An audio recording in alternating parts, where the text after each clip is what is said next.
Canada ਵਿੱਚ ਹੁਸ਼ਿਆਰਪੁਰ ਦੀ ਔਰਤ ਦਾ ਬੇਰਹਿਮੀ ਨਾਲ ਕਤਲ, ਪਤੀ ਹੀ ਨਿਕਲਿਆ ਕਾਤਲ। ਕੈਨੇਡਾ ਦੇ ਵੈਨਕੂਵਰ ਸ਼ਹਿਰ ਵਿੱਚ ਪਤੀ ਨੇ ਆਪਣੀ 46 ਸਾਲਾ ਪਤਨੀ ਨੂੰ ਚਾਕੂ ਮਾਰ ਕੇ ਕਤਲ ਕਰ ਦਿੱਤਾ। ਇਸ ਦੋਸ਼ ਵਿੱਚ ਕੈਨੇਡਾ ਪੁਲਿਸ ਨੇ ਮੁਲਜ਼ਮ ਨੂੰ ਕਾਬੂ ਕਰ ਲਿਆ। ਇਸ ਸਬੰਧ ਵਿੱਚ ਜਾਣਕਾਰੀ ਦਿੰਦਿਆਂ ਮ੍ਰਿਤਕ ਕੁਲਵੰਤ ਕੌਰ ਦੇ ਮਾਤਾ-ਪਿਤਾ ਗੁਰਬਖਸ਼ ਕੌਰ ਅਤੇ ਓਂਕਾਰ ਸਿੰਘ ਵਾਸੀ ਰਾਮਪੁਰ ਬਿਲੜੋ ਥਾਣਾ ਗੜ੍ਹਸ਼ੰਕਰ ਨੇ ਪੱਤਰਕਾਰਾਂ ਨਾਲ ਗੱਲਬਾਤ ਕਰਦਿਆਂ ਦੱਸਿਆ ਹੈ ਕਿ ਉਹਨਾਂ ਨੇ 10 ਸਾਲ ਪਹਿਲਾਂ ਆਪਣੀ ਲੜਕੀ ਕੁਲਵੰਤ ਕੌਰ ਦਾ ਵਿਆਹ ਬਲਵੀਰ ਸਿੰਘ ਧਾਲੀਵਾਲ ਪੁੱਤਰ ਪ੍ਰੀਤਮ ਸਿੰਘ ਵਾਸੀ ਪਿੰਡ ਧਾਲੀਵਾਲ ਬੇਟ ਜ਼ਿਲ੍ਹਾ ਕਪੂਰਥਲਾ ਨਾਲ ਕੀਤਾ ਸੀ। ਉਹਨਾਂ ਦੱਸਿਆ ਹੈ ਕਿ ਬਲਵੀਰ ਸਿੰਘ ਧਾਲੀਵਾਲ ਕੈਨੇਡਾ ਰਹਿੰਦਾ ਸੀ ਅਤੇ ਵਿਆਹ ਤੋਂ ਬਾਅਦ ਕੁਲਵੰਤ ਕੌਰ ਵੀ ਕੈਨੇਡਾ ਚਲੀ ਗਈ ਸੀ ਅਤੇ ਉਹਨਾਂ ਦਾ 9 ਸਾਲ ਦਾ ਪੁੱਤਰ ਤਹਿਯੋਗ ਸਿੰਘ ਧਾਲੀਵਾਲ ਵੀ ਵੈਨਕੂਵਰ ਰਹਿੰਦਾ ਸੀ। ਉਹਨਾਂ ਦੱਸਿਆ ਹੈ ਕਿ 14 ਅਕਤੂਬਰ ਨੂੰ ਕੁਲਵੰਤ ਕੌਰ ਦੀ ਗੁਆਂਢੀ ਸਰਬਜੀਤ ਕੌਰ ਨੇ ਫੋਨ ਕਰਕੇ ਦੱਸਿਆ ਕਿ ਕੁਲਵੰਤ ਕੌਰ ਦਾ ਕਤਲ ਉਸਦੇ ਪਤੀ ਬਲਵੀਰ ਸਿੰਘ ਧਾਲੀਵਾਲ ਨੇ ਚਾਕੂ ਮਾਰ ਕੇ ਕਰ ਦਿੱਤਾ ਹੈ ਅਤੇ ਪੁਲਿਸ ਨੇ ਬਲਵੀਰ ਸਿੰਘ ਧਾਲੀਵਾਲ ਨੂੰ ਗ੍ਰਿਫਤਾਰ ਕਰ ਲਿਆ ਹੈ। ਲੋ ਵਧਦੇ ਹਾਂ ਅਗਲੀ ਖਬਰ ਵੱਲ। ਗਾਜ਼ਾ ਹਸਪਤਾਲ ਵਿੱਚ ਹੋਏ ਧਮਾਕੇ ਨੂੰ ਲੈ ਕੇ ਇਜ਼ਰਾਈਲ ਦੇ ਹੱਕ ਵਿੱਚ ਬਾਈਡਨ ਦਾ ਵੱਡਾ ਬਿਆਨ।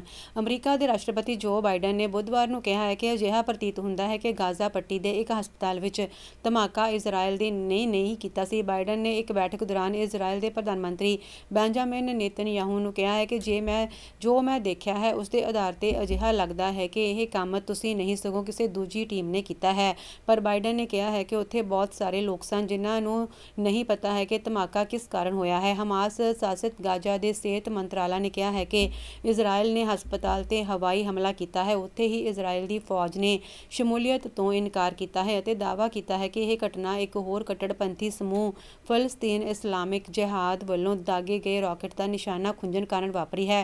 ਹਾਲਾਂਕਿ ਇਸ ਸਮੂਹ ਨੇ ਵੀ ਇਸ ਗੱਲ ਤੋਂ ਇਨਕਾਰ ਕੀਤਾ ਹੈ। ਬਾਈਡਨ ਨੇ ਇਜ਼ਰਾਈਲ ਵਿੱਚ ਰੁਕਣ ਤੋਂ ਬਾਅਦ ਜਾਰਡਨ ਜਾਣ ਦੀ ਯੋਜਨਾ ਬਣਾਈ ਸੀ ਪਰ ਹਸਪਤਾਲ ਵਿੱਚ ਧਮਾਕੇ ਤੋਂ ਬਾਅਦ ਉੱਥੇ ਮੀਟਿੰਗਾਂ ਰੱਦ ਕਰ ਦਿੱਤੀਆਂ ਗਈਆਂ ਹਨ।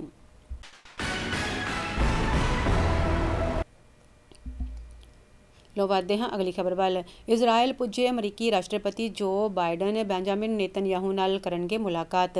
ਅਮਰੀਕੀ ਰਾਸ਼ਟਰਪਤੀ ਜੋ ਬਾਈਡਨ ਹਮਾਸ ਨਾਲ ਜੰਗ ਅਤੇ ਇਸ ਨੂੰ ਵਿਆਪਕ ਸੰਘਰਸ਼ ਵਿੱਚ ਤਬਦੀਲ ਹੋਣ ਤੋਂ ਰੋਕਣ ਦੇ ਲਈ ਕੂਟਨੀਤਿਕ ਪਹਿਲਕਦਮੀ ਦੇ ਤਹਿਤ ਬੁੱਧਵਾਰ ਨੂੰ ਇਜ਼ਰਾਈਲ ਪਹੁੰਚੇ। ਗਾਜ਼ਾ ਪੱਟੀ ਦੇ ਇੱਕ ਹਸਪਤਾਲ ਵਿੱਚ ਹੋਏ ਧਮਾਕੇ ਵਿੱਚ ਸੈਂਕੜੇ ਲੋਕਾਂ ਦੀ ਮੌਤ ਨੂੰ ਲੈ ਕੇ ਪੂਰੇ ਪੱਛਮੀ ਏਸ਼ੀਆ ਵਿੱਚ ਗੁੱਸਾ ਫੈਲ ਗਿਆ ਹੈ, ਜਿਸ ਕਾਰਨ ਇਜ਼ਰਾਈਲ ਹਮਾਸ ਯੁੱਧ ਦੀ ਚੁਣੌਤੀ ਹੋਰ ਵੀ ਮੁਸ਼ਕਿਲ ਹੋ ਗਈ ਹੈ। ਬਾਈਡਨ ਨੇ ਆਪਣੇ ਪਹਿਲਾਂ ਤੋਂ ਨਿਰਧਾਰਿਤ ਪ੍ਰੋਗਰਾਮ ਦੇ ਹਿੱਸੇ ਵਜੋਂ ਜਾਰਡਨ ਦਾ ਦੌਰਾ ਵੀ ਕਰਨਾ ਸੀ ਪਰ ਵਾਸ਼ਿੰਗਟਨ ਤੋਂ ਰਵਾਨਾ ਹੋਣ ਤੋਂ ਪਹਿਲਾਂ ਅਰਬ ਨੇਤਾਵਾਂ ਨਾਲ ਉਹਨਾਂ ਦੀ ਮੁਲਾਕਾਤ ਰੱਦ ਹੋ ਗਈ, ਜਿਸ ਦੇ ਨਾਲ ਉਹਨਾਂ ਨੂੰ ਆਮੋ-ਸਾਹਮਣੇ ਦੀ ਮੀਟਿੰਗ ਦਾ ਮੌਕਾ ਨਹੀਂ ਮਿਲ ਸਕਿਆ, ਜਿਸ ਨੂੰ ਉਹ ਇਸ ਮੁਸ਼ਕਿਲ ਪਲ ਦੇ ਨਾਲ ਨਜਿੱਠਣ ਦੇ ਲਈ ਮਹੱਤਵਪੂਰਨ ਮੰਨਦੇ ਹਨ। ਲੋ ਵਧਦੇ ਹਾਂ ਅਗਲੀ ਖਬਰ ਵੱਲ। ਅਮਰੀਕਾ ਇਜ਼ਰਾਈਲ ਨੂੰ ਹੋਰ ਫੌਜੀ ਸਹਾਇਤਾ ਭੇਜਣ ਦੀ ਤਿਆਰੀ ਵਿੱਚ 2000 ਸੈਨਿਕ ਅਲਰਟ 'ਤੇ। ਫਲਸਤੀਨੀ ਕੱਟੜਪੰਥੀ ਸਮੂਹ ਹਮਾਸ ਵੱਲੋਂ 7 ਅਕਤੂਬਰ ਨੂੰ ਇਜ਼ਰਾਈਲ 'ਤੇ ਹਮਲਾ ਕਰਨ ਦੇ ਕੁਝ ਘੰਟਿਆਂ ਦੇ ਅੰਦਰ ਹੀ ਅਮਰੀਕਾ ਨੇ ਹਮਾਸ 'ਤੇ ਕਿਸੇ ਵੀ ਹਮਲੇ ਦਾ ਮੁਕਾਬਲਾ ਕਰਨ ਲਈ ਇਸ ਖੇਤਰ ਵਿੱਚ ਜੰਗੀ ਜਹਾਜ਼ ਅਤੇ ਜਹਾਜ਼ ਭੇਜਣੇ ਸ਼ੁਰੂ ਕਰ ਦਿੱਤੇ ਹਨ ਤਾਂ ਕਿ ਹਮਾਸ 'ਤੇ ਹਰ ਹਮਲੇ ਦਾ ਪਲਟਵਾਰ ਕਰਨ ਦੇ ਲਈ ਉਹ ਇਜ਼ਰਾਈਲ ਦੀ ਮਦਦ ਲਈ ਤਿਆਰ ਰਹਿਣ। ਅਮਰੀਕਾ ਨੇ ਇਜ਼ਰਾਈਲ ਦੀ ਮਦਦ ਦੇ ਲਈ ਮੰਗਲਵਾਰ ਨੂੰ ਹੋਰ ਫੌਜੀ ਜਹਾਜ਼ ਅਤੇ ਫੌਜ ਭੇਜੀ ਹੈ। ਇਸ ਤੋਂ ਇਲਾਵਾ ਅਮਰੀਕਾ ਵਿੱਚ ਹੋਰ ਸੈਨਿਕ ਤਿਆਰ ਰੱਖੇ ਗਏ ਹਨ ਜੋ ਲੋੜ ਪੈਣ 'ਤੇ ਮਦਦ ਦੇ ਲਈ ਤਿਆਰ ਰਹਿਣਗੇ। ਇੱਕ ਅਮਰੀਕੀ ਏਅਰਕ੍ਰਾਫਟ ਕੈਰੀਅਰ ਅਤੇ ਇਸ ਦੀ ਸਟ੍ਰਾਈਕ ਟੀਮ ਪਹਿਲਾਂ ਹੀ ਪੂਰਬੀ ਮੈਡੀਟੇਰੀਅਨ ਦੇ ਵਿੱਚ ਤਾਇਨਾਤ ਹੈ ਅਤੇ ਇੱਕ ਹੋਰ ਟੀਮ ਨੂੰ ਅਮਰੀਕਾ ਤੋਂ ਖੇਤਰ ਵਿੱਚ ਭੇਜਿਆ ਗਿਆ ਹੈ।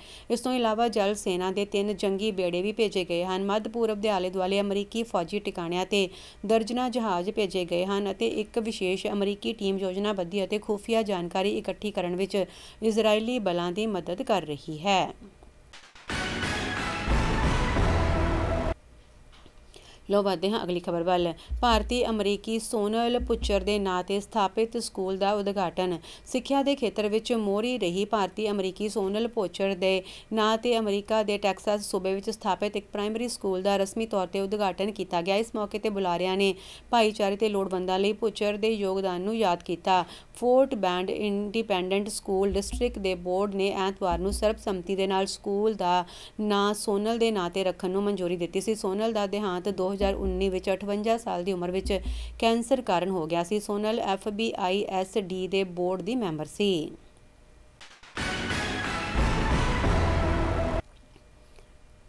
ਲੋ ਵਧਦੇ ਹਾਂ ਅਗਲੀ ਖਬਰ ਵੱਲ। ਗਾਜ਼ਾ ਦੇ ਹਸਪਤਾਲ ਉੱਤੇ ਕੀਤੇ ਗਏ ਬੰਬ ਧਮਾਕੇ ਦੀ ਟਰੂਡੋ ਨੇ ਕੀਤੀ ਨਿੰਦਾ। ਗਾਜ਼ਾ ਸਿਹਤ ਮੰਤਰਾਲੇ ਵੱਲੋਂ ਇਹ ਜਾਣਕਾਰੀ ਦਿੱਤੀ ਗਈ ਹੈ ਕਿ ਗਾਜ਼ਾ ਸਿਟੀ ਦੇ ਹਸਪਤਾਲ ਉੱਤੇ ਕੀਤੇ ਗਏ ਬੰਬ ਧਮਾਕੇ ਵਿੱਚ ਸੈਂਕੜੇ ਲੋਕ ਮਾਰੇ ਗਏ ਹਨ। ਇਸ ਉੱਤੇ ਪ੍ਰਧਾਨ ਮੰਤਰੀ ਜਸਟਿਨ ਟਰੂਡੋ ਨੇ ਆਖਿਆ ਹੈ ਕਿ ਮੰਗਲਵਾਰ ਨੂੰ ਗਾਜ਼ਾ ਤੋਂ ਆਈ ਇਹ ਖਬਰ ਦਿਲ ਦਹਿਲਾ ਦੇਣ ਵਾਲੀ ਹੈ ਅਤੇ ਅਸਵੀਕਾਰਯੋਗ ਹੈ। ਪ੍ਰਸ਼ਨ ਕਾਲ ਵਿੱਚ ਜਾਣੇ ਜਾਣ ਤੋਂ ਪਹਿਲਾਂ ਪੱਤਰਕਾਰਾਂ ਨਾਲ ਗੱਲਬਾਤ ਕਰਦਿਆਂ ਟਰੂਡੋ ਨੇ ਆਖਿਆ ਹੈ ਕਿ ਇਸ ਤੇ ਹਰੇਕ ਮਾਮਲੇ ਵਿੱਚ ਕੌਮਾਂਤਰੀ ਮਨੁੱਖਤਾਵਾਦੀ ਤੇ ਕੌਮਾਂਤਰੀ ਕਾਨੂੰਨ ਦੀ ਕਦਰ ਕੀਤੀ ਜਾਣੀ ਚਾਹੀਦੀ ਹੈ। ਜੰਗ ਲੜਨ ਦਾ ਵੀ ਸਲੀਕਾ ਹੁੰਦਾ ਹੈ ਅਤੇ ਇਸ ਤਰ੍ਹਾਂ ਦੀਆਂ ਹਰਕਤਾਂ ਨੂੰ ਬਰਦਾਸ਼ਤ ਨਹੀਂ ਕੀਤਾ ਜਾ ਸਕਦਾ। ਉਹਨਾਂ ਆਖਿਆ ਹੈ ਕਿ ਹਸਪਤਾਲ ਨੂੰ ਬੰਬ ਨਾਲ ਉਡਾ ਦੇਣਾ ਗੈਰ ਕਾਨੂੰਨੀ ਹੈ। ਇਸ ਦੌਰਾਨ ਇਜ਼ਰਾਈਲੀ ਡਿਫੈਂਸ ਫੋਰਸਿਸ ਨੇ ਇੱਕ ਬਿਆਨ ਜਾਰੀ ਕਰਕੇ ਆਖਿਆ ਹੈ ਕਿ ਉਹਨਾਂ ਨੂੰ ਵੱਖ-ਵੱਖ ਖੁਫੀਆ ਸਰੋਤਾਂ ਤੋਂ ਪਤਾ ਲੱਗਿਆ ਹੈ ਕਿ ਇਸਲਾਮਿਕ ਜਿਹਾਦ ਇਸ ਲਈ ਜ਼ਿੰਮੇਵਾਰ ਹੈ ਕਿਉਂਕਿ ਅਸਫਲ ਰਾਕੇਟ ਲਾਂਚ ਤੋਂ ਬਾਅਦ ਰਾਕੇਟ ਸਿੱਧਾ ਗਾਜ਼ਾ ਦੇ ਹਸਪਤਾਲ ਉੱਤੇ ਜਾ ਡਿੱਗਿਆ। ਪਰ ਰਾਇਟਰਜ਼ ਵੱਲੋਂ ਇਸਲਾਮਿਕ ਜਿਹਾਦ ਦੇ ਹਵਾਲੇ ਨਾਲ ਆਖਿਆ ਗਿਆ ਹੈ ਕਿ IDF ਦੇ ਇਹ ਦਾਅਵੇ ਝੂਠੇ ਹਨ ਅਤੇ ਸਾਰੀ ਗੱਲ ਮਨਘੜਤ ਹੈ।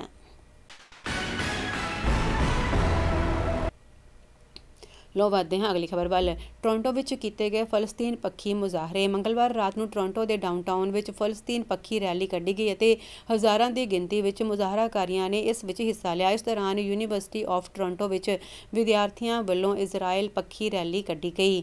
ਗਾਜ਼ਾ ਸਿਟੀ ਦੇ ਹਸਪਤਾਲ ਉੱਤੇ ਹੋਏ ਬੰਬ ਧਮਾਕੇ ਤੋਂ ਬਾਅਦ ਇਹ ਫਲਸਤੀਨ ਪੱਖੀ ਮੁਜ਼ਾਹਰੇ ਕੀਤੇ ਗਏ।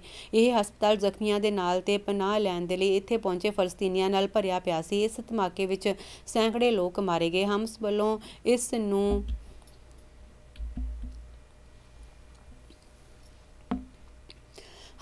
ਇਸ ਨੂੰ ਇਜ਼ਰਾਈਲ ਵੱਲੋਂ ਕੀਤਾ ਗਿਆ ਹਮਲਾ ਦੱਸਿਆ ਜਾ ਰਿਹਾ ਹੈ ਅਤੇ ਇਜ਼ਰਾਈਲ ਇਹ ਆਖ ਰਿਹਾ ਹੈ ਕਿ ਇਹ ਫਲਸਤੀਨੀ ਅੱਤਵਾਦੀਆਂ ਵੱਲੋਂ ਮਿਸਫਾਇਰ ਹੋਇਆ ਰਾਕੇਟ ਸੀ ਜਿਹੜਾ ਉੱਥੇ ਹੀ ਫਟ ਗਿਆ। ਗਾਜ਼ਾ ਅਤੇ ਸਿਹਤ ਮੰਤਰਾਲੇ ਅਨੁਸਾਰ ਇਸ ਧਮਾਕੇ ਵਿੱਚ ਲਗਭਗ 500 ਲੋਕ ਮਾਰੇ ਗਏ। ਫਲਸਤੀਨ ਪੱਖੀ ਲੋਕ ਬਲੂਅਰ ਸਟਰੀਟ ਤੇ ਯੰਗ ਸਟਰੀਟ ਉੱਤੇ ਟੋਰਾਂਟੋ ਸਥਿਤ ਇਜ਼ਰਾਈਲੀ ਸਫਾਰਤਖਾਨੇ ਸਾਹਮਣੇ ਇਕੱਠਾ ਹੋਏ। ਕਈ ਲੋਕਾਂ ਨੇ ਫਲਸਤੀਨ ਦੇ ਝੰਡੇ ਵੀ ਚੁੱਕੇ ਹੋਏ ਸਨ। ਲੋ ਵਧਦੇ ਹਾਂ ਅਗਲੀ ਖਬਰ ਵੱਲ। ਡਾਕਾ ਮਾਰਨ ਦੇ ਦੋਸ਼ ਵਿੱਚ 4 ਟੀਨੇਜਰ ਗ੍ਰਿਫਤਾਰ। ਬਰੈਂਪਟਨ ਵਿੱਚ ਘਰਾਂ ਵਿੱਚ ਚੋਰੀਆਂ ਕਰਨ ਤੇ ਡਾਕੇ ਮਾਰਨ ਦੀ ਕੋਸ਼ਿਸ਼ ਕਰਨ ਵਾਲੇ 4 ਟੀਨੇਜਰ ਨੂੰ ਗ੍ਰਿਫਤਾਰ ਕੀਤਾ ਗਿਆ ਹੈ ਅਤੇ ਉਹਨਾਂ ਨੂੰ ਚਾਰਜਸ ਦਾ ਸਾਹਮਣਾ ਕਰਨਾ ਹੋਵੇਗਾ। ਪੀਲ ਰੀਜਨਲ ਪੁਲਿਸ ਨੇ 10 ਅਕਤੂਬਰ ਨੂੰ ਦੱਸਿਆ ਸੀ ਕਿ 4 ਮਸ਼ਕੂਕਾਂ ਵੱਲੋਂ ਵਿਲੀਅਮ ਪਾਰਕਵੇ ਤੇ ਕ੍ਰੈਡਿਟ ਵਿਊ ਰੋਡ ਨੇੜੇ ਇੱਕ ਘਰ ਵਿੱਚ ਚੋਰੀ ਦਾਖਲ ਹੋਣ ਦੀ ਕੋਸ਼ਿਸ਼ ਕੀਤੀ ਗਈ ਸੀ ਤੇ ਪ੍ਰਾਪਤ ਜਾਣਕਾਰੀ ਅਨੁਸਾਰ ਜਦੋਂ ਇਹ ਮਸ਼ਕੂਕ ਘਰ ਦੇ ਅੰਦਰ ਹੀ ਸਨ ਤਾਂ ਉਹਨਾਂ ਦਾ ਸਾਹਮਣਾ ਘਰ ਦੇ ਮਾਲਕ ਨਾਲ ਹੋ ਗਿਆ। ਇਹਨਾਂ ਮਸ਼ਕੂਕਾਂ ਨੇ ਡਰਾਈਵੇ ਵਿੱਚ ਪਾਰਕ ਕੀਤੀ ਗੱਡੀ ਦੀਆਂ ਚਾਬੀਆਂ ਉਸ ਕੋਲੋਂ ਮੰਗੀਆਂ। ਪੁਲਿਸ ਨੇ ਦੱਸਿਆ ਹੈ ਕਿ ਇਹਨਾਂ ਮਸ਼ਕੂਕਾਂ ਨੇ ਉਸ ਸ਼ਖਸ ਉੱਤੇ ਕੋਈ ਚੀਜ਼ ਸਪਰੇਅ ਕਰ ਦਿੱਤੀ ਤੇ ਡਰਾਈਵੇ ਵਿੱਚ ਖੜੀ ਕਾਰ ਲੈ ਕੇ ਉੱਥੋਂ ਫਰਾਰ ਹੋ ਗਏ। ਘਰ ਦੇ ਮਾਲਕ ਨੂੰ ਇਸ ਮਾਮਲੇ ਵਿੱਚ ਥੋੜੀ ਸੱਟ ਲੱਗੀ ਦੱਸੀ ਜਾਂਦੀ ਹੈ। ਇਹ ਮਸ਼ਕੂਕ ਹੀ 12 ਅਕਤੂਬਰ ਨੂੰ ਇੱਕ ਹੋਰ ਘਰ ਵਿੱਚ ਦਾਖਲ ਹੋਏ ਅਤੇ ਘਰ ਦੇ ਮਾਲਕ ਨਾਲ ਟਾਕਰਾ ਹੋਣ ਉੱਤੇ ਇਹਨਾਂ ਗੱਡੀ ਦੀਆਂ ਚਾਬੀਆਂ ਮੰਗੀਆਂ ਪਰ ਆਪਣੀ ਕੋਸ਼ਿਸ਼ ਵਿੱਚ ਅਸਫਲ ਰਹਿਣ ਤੋਂ ਬਾਅਦ ਇਹ ਮਸ਼ਕੂਕ ਗੱਡੀ ਵੱਲ ਭੱਜ ਗਏ ਅਤੇ ਬਾਅਦ ਵਿੱਚ ਪੁਲਿਸ ਨੇ ਦੱਸਿਆ ਹੈ ਕਿ ਘਰ ਦੇ ਬਾਹਰ ਖੜੀ ਗੱਡੀ ਇਹਨਾਂ ਮਸ਼ਕੂਕਾਂ ਵੱਲੋਂ ਚੋਰੀ ਕਰ ਲਈ ਗਈ। ਜਾਂਚਕਾਰਾਂ ਨੇ ਮਸ਼ਕੂਕਾਂ ਨੂੰ ਮਿਸਿਸਾਗਾ ਵਿੱਚ ਬ੍ਰੈਂਡਨ ਗੇਟ ਡਰਾਈਵੇ ਤੇ ਕੀਨਨ ਕ੍ਰੈਜ਼ੈਂਟ ਏਰੀਏ ਤੋਂ ਹਿਰਾਸਤ ਵਿੱਚ ਲੈ ਲਿਆ ਹੈ।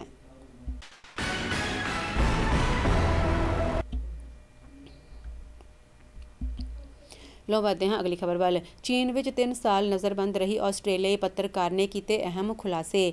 ਆਸਟ੍ਰੇਲੀਆਈ ਪੱਤਰਕਾਰ ਚੇਂਗ ਲਈ ਨੇ ਇੰਟਰਵਿਊ ਦੌਰਾਨ ਅਹਿਮ ਖੁਲਾਸੇ ਕੀਤੇ। ਚੇਂਗ ਲਈ ਨੇ ਦੱਸਿਆ ਹੈ ਕਿ ਉਸਨੇ ਸਰਕਾਰੀ TV ਨੈਟਵਰਕ ਤੇ ਟੈਲੀਵਿਜ਼ਨ ਪ੍ਰਸਾਰਣ ਤੇ ਲੱਗੀ ਪਾਬੰਦੀ ਨੂੰ ਤੋੜਨ ਦੇ ਲਈ ਚੀਨ ਵਿੱਚ 3 ਸਾਲ ਤੋਂ ਵੱਧ ਨਜ਼ਰਬੰਦੀ ਵਿੱਚ ਬਿਤਾਏ ਹਨ। ਰਿਹਾਈ ਤੋਂ ਬਾਅਦ ਚੇਂਗ ਨੇ ਪਹਿਲੀ ਟੈਲੀਵਿਜ਼ਨ ਇੰਟਰਵਿਊ ਮੰਗਲਵਾਰ ਨੂੰ ਆਸਟ੍ਰੇਲੀਆ ਵਿੱਚ ਪ੍ਰਸਾਰਿਤ ਕੀਤੀ ਗਈ ਜਦੋਂ ਉਹ ਆਪਣੀ ਮਾਂ ਅਤੇ 11 ਅਤੇ 14 ਸਾਲ ਦੀ ਉਮਰ ਦੇ 2 ਬੱਚਿਆਂ ਕੋਲ ਮੈਲਬੌਰਨ ਸ਼ਹਿਰ ਵਿੱਚ ਵਾਪਸ ਪਰਤੀ ਸੀ। ਚੀਨੀ ਮੂਲ ਦੀ 48 ਸਾਲਾ ਚੇਂਗ ਬੀਜਿੰਗ ਵਿੱਚ ਸਰਕਾਰੀ ਸੰਚਾਲਿਤ ਚਾਈਨਾ ਗਲੋਬਲ ਟੈਲੀਵਿਜ਼ਨ ਨੈਟਵਰਕ ਦੇ ਲਈ ਅੰਗਰੇਜ਼ੀ ਭਾਸ਼ਾ ਦੀ ਐਂਕਰ ਸੀ। ਜਦੋਂ ਉਸਨੂੰ ਅਗਸਤ 2020 ਦੇ ਵਿੱਚ ਹਿਰਾਸਤ ਵਿੱਚ ਲਿਆ ਗਿਆ ਸੀ ਉਸਨੇ ਕਿਹਾ ਹੈ ਕਿ ਉਸਦਾ ਅਪਰਾਧ ਅਧਿਕਾਰੀਆਂ ਦੁਆਰਾ ਇੱਕ ਬਰੀਫਿੰਗ ਤੋਂ ਬਾਅਦ ਕੁਝ ਮਿੰਟਾਂ ਵਿੱਚ ਸਰਕਾਰ ਦੁਆਰਾ ਲਗਾਈ ਗਈ ਪਾਬੰਦੀ ਨੂੰ ਤੋੜਨਾ ਸੀ। ਚੇਂਗ ਨੇ ਸਕਾਈ ਨਿਊਜ਼ ਆਸਟ੍ਰੇਲੀਆ ਨੂੰ ਦੱਸਿਆ ਹੈ ਕਿ ਹਿਰਾਸਤ ਵਿੱਚ ਉਸਦਾ ਇਲਾਜ ਘਰ ਪਹੁੰਚਾਉਣ ਦੇ ਲਈ ਕੀਤਾ ਗਿਆ ਸੀ ਜੋ ਚੀਨ ਵਿੱਚ ਇੱਕ ਵੱਡਾ ਪਾਪ ਹੈ। ਚੀਨ ਦੇ ਕਾਨੂੰਨ ਮੁਤਾਬਿਕ ਉਸ ਨੇ ਮਾਤ ਭੂਮੀ ਨੂੰ ਠੇਸ ਪਹੁੰਚਾਈ ਹੈ ਅਤੇ ਉਸ ਦੇ ਕਾਰਨ ਰਾਜ ਦਾ ਅਧਿਕਾਰ ਖਤਮ ਹੋ ਗਿਆ ਸੀ। ਚੇਂਗ ਨੇ ਪਾਬੰਦੀ ਦੀ ਉਲੰਘਣਾ ਬਾਰੇ ਵੇਰਵੇ ਨਹੀਂ ਦਿੱਤੇ।